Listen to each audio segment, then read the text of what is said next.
Saat ini di industri kelapa sawit dan minyak nabati dunia terjadi perubahan signifikan yang didorong sejumlah faktor, diantaranya restriksi ekspor yang diterapkan pemerintah Indonesia, perang Rusia-Ukraina serta pandemi COVID-19.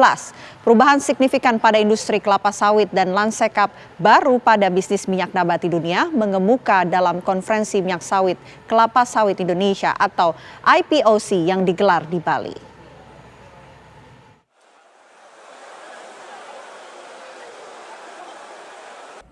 Hingga penghujung tahun 2022, produksi minyak kelapa sawit diprediksi mencapai 51,8 juta ton.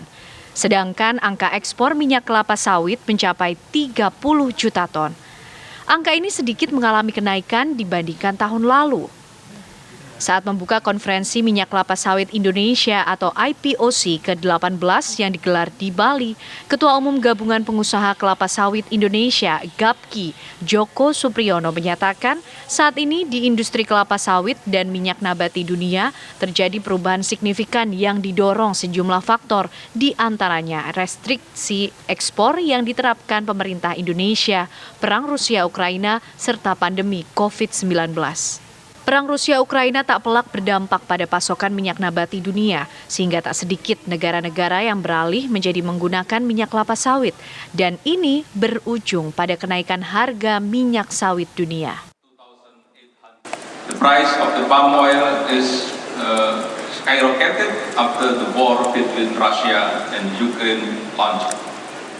World palm oil trade also got hit when at the end of the April the Indonesian government imposed a temporary export restriction. With this situation, we can see that geopolitics and regulation in vegetable oil producing countries have a great influence on the global trade.